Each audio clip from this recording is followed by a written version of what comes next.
جو آج کا ناانصافی پر مبنی فیصلہ ہوا ہے میرے لیڈر میرا قائد جناب عمران خان صاحب اور ان کی اہلیہ بشرا بی بی کا، تو یہ تمام دنیا جانتی ہے کہ یہ جو ڈیو پروسیجر ہے انصاف کا، عدالتوں کا، وہ نہیں فالو کیا گیا، اور نہ ہی جو ہے ان کی موجودگی میں یہ فیصلہ کیا گیا ہے۔ تو اس وجہ سے ہم اس کی جتنی بھی مذمت کریں وہ کم ہے۔ یہ صرف پہلی بار نہیں ہوا، آپ تمام دوستوں نے دیکھا کہ ابھی یہاں پر میں باتیں سن رہا تھا کہ 26ویں اور 27ویں آئینی ترمیم، 26ویں اور 27ویں آئینی ترمیم سے پہلے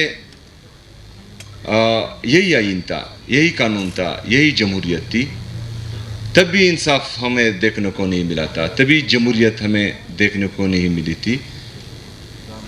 26ویں اور 27ویں آئینی ترمیم سے پہلے ہی عوامی مینڈیٹ پر ڈاکہ ڈالا گیا تھا۔ 26ویں اور 27ویں آئینی ترمیم سے پہلے ہی جو نیشنل پریس کلب میں پریس کانفرنسز کرتا تھا اس کو جو ہے معاف کر دیا جاتا تھا اور وہ تمام کیسز سے بری ہو جاتا تھا،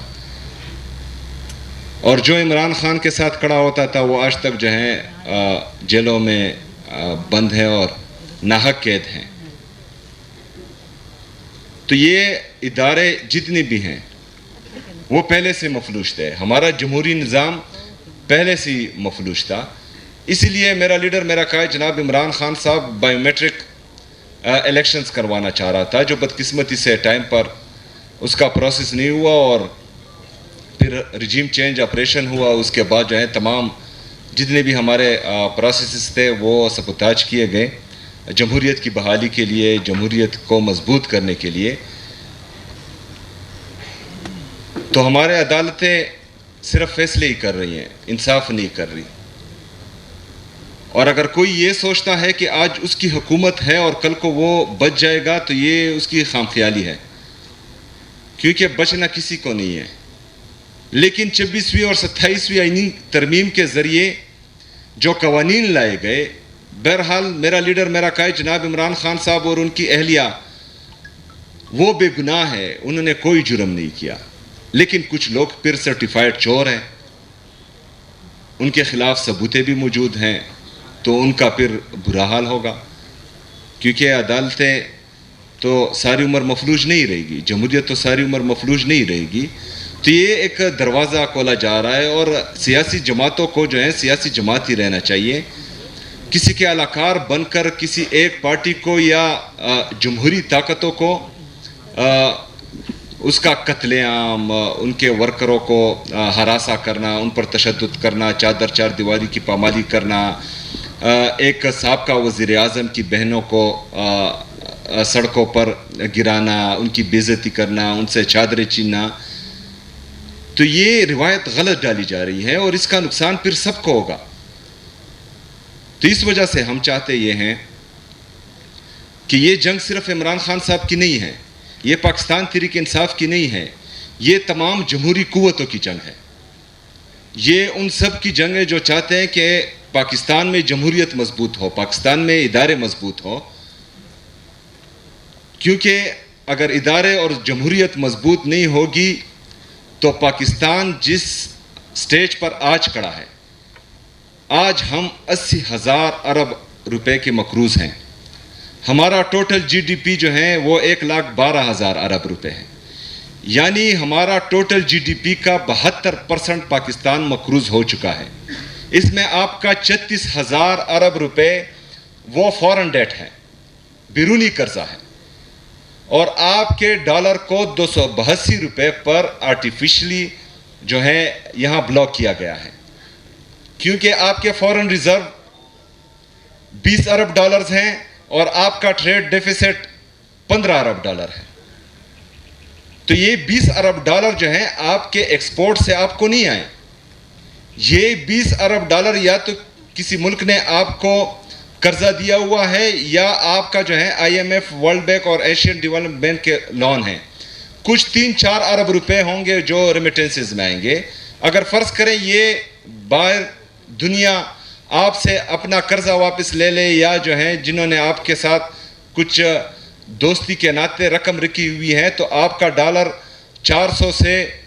تجاوز کر جائے گا، اور یہ 36,000 ارب روپے جو آپ کا بیرونی قرضہ ہے یہ 50,000 سے اوپر چلا جائے گا، اور آپ کے 1,12,000 جو جی ڈی پی ہے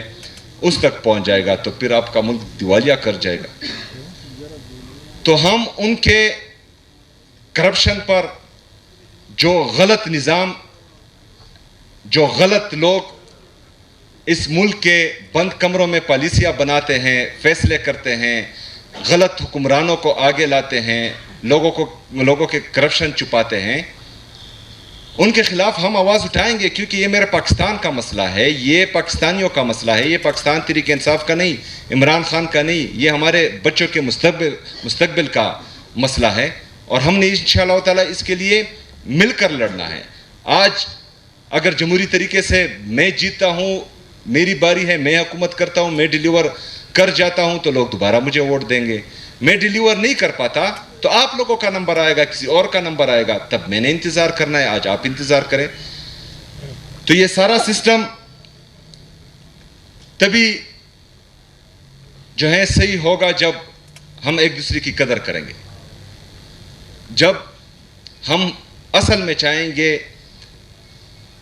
کہ پاکستان میں حقیقی جمہوریت ہو۔ ایسا نہیں کہ ہم چارٹرڈ آف ڈیموکریسی سائن کریں اور پھر کونڈولیزا رائس کتاب میں جو ہے میری بھی کہانیاں لکھے اور آپ کی بھی کہانیاں لکھے کہ بیک ڈور پر کیا چل رہا تھا۔ تو اس طرح کی چیزوں سے ہم نے کنارہ کشی کرنی ہے۔ میں تحریک تحفظ آئین پاکستان کے تمام لیڈرشپ کو یہ یقین دلاتا ہوں کہ انشاءاللہ تعالی پاکستان تحریک انصاف کے